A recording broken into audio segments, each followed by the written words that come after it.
اعوذ باللہ من الشیطان الرجیم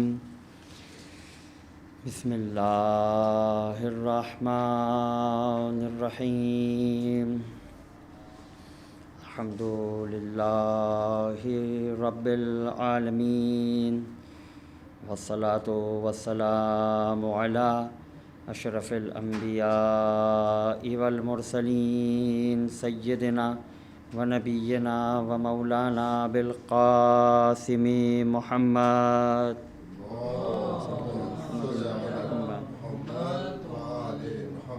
وعلى اہل بیتہ الطیبین الطاہرین المعصومین المظلومین اما بعد فقد قال رسول اللہ صلی اللہ علیہ وآلہ وسلم ایھا الناس قد اقبل الیکم شہر اللہ بالبرکۃ والرحمۃ والمغفرۃ صلوات اللہم صل علی محمد وآل محمد۔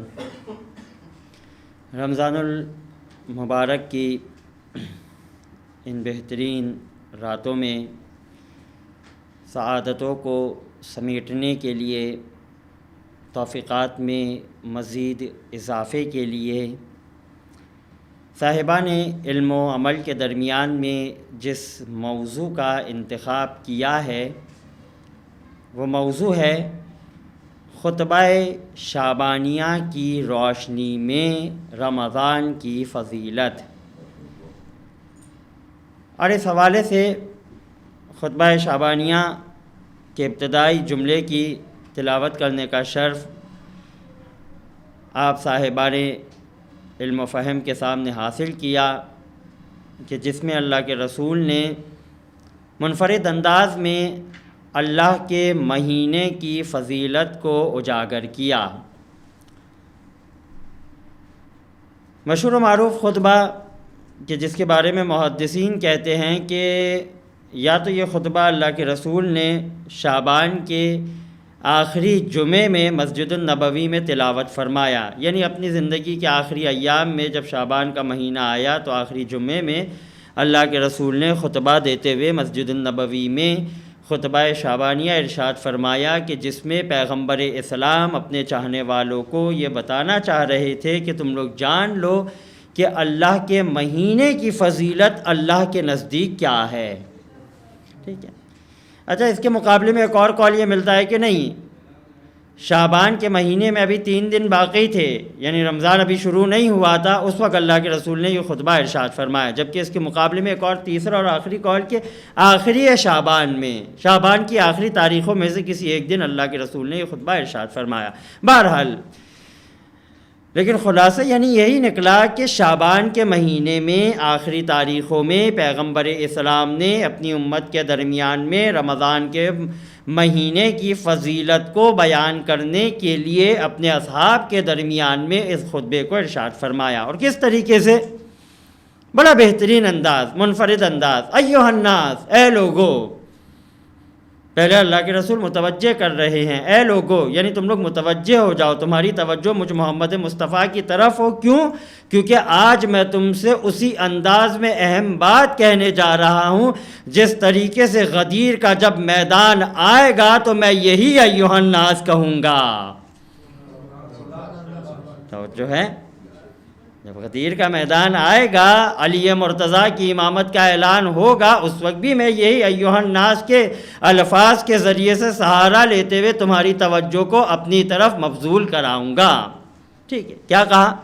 قد اقبل الیکم شہر اللہ، اللہ کا مہینہ تمہاری طرف آ رہا ہے۔ ٹھیک ہے، اچھا اب یہاں پر ایک سوال یہ پیدا ہوتا ہے کہ رمضان کے علاوہ باقی جو 11 مہینے ہیں کیا وہ اللہ کے مہینے نہیں ہیں؟ اگر ہم محرم سے شروع کریں، محرم سے لے کر شعبان تک، رمضان کو چھوڑ دیجیے آپ، اس کے بعد شوال، ذیقعدہ، ذی الحج، کیا یہ اللہ کے مہینے نہیں ہیں؟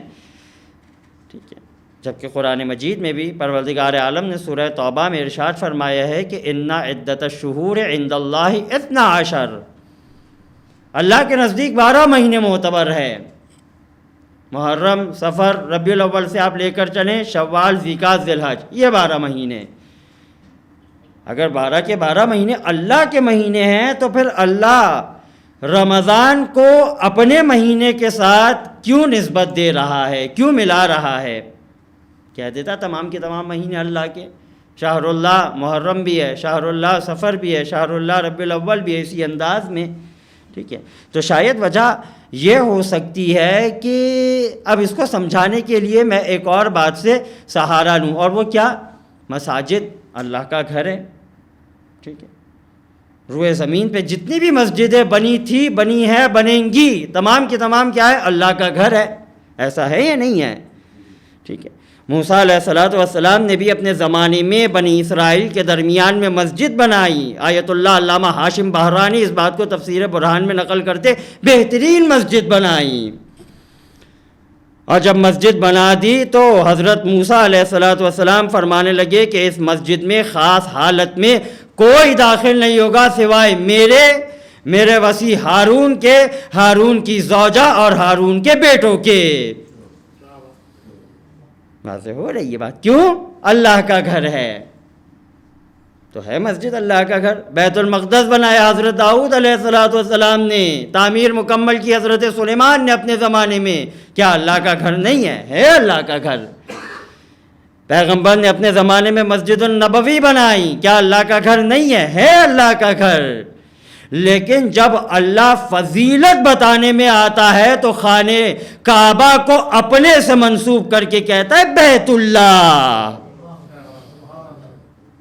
واضح ہو رہی ہے بات؟ ہے تمام کے تمام اللہ کے گھر، لیکن چونکہ فضیلت بتانی ہے، عظمت بیان کرنی ہے کہ خانہ خدا، خانہ کعبہ، بیت اللہ کا مقام دوسری زمینوں کی طرح، دوسری جگہوں کی طرح نہیں ہے، بلکہ یہ اللہ کا اسی طریقے سے گھر ہے جس طریقے سے حق بنتا ہے۔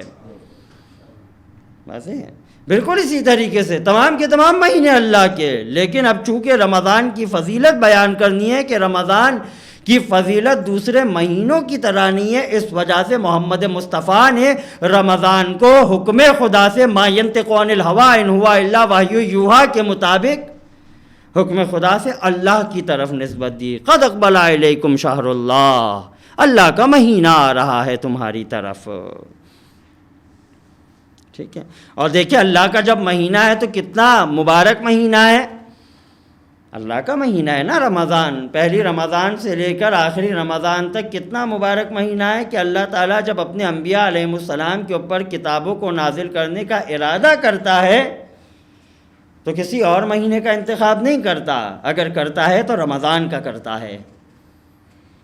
جس انداز میں موسیٰ علیہ السلام گئے کوہ طور پہ توریت لینے کے لیے، 30 راتوں کے لیے کہہ کر گئے، آخر میں اللہ نے 10 راتیں اور بڑھا دی، ٹھیک ہے۔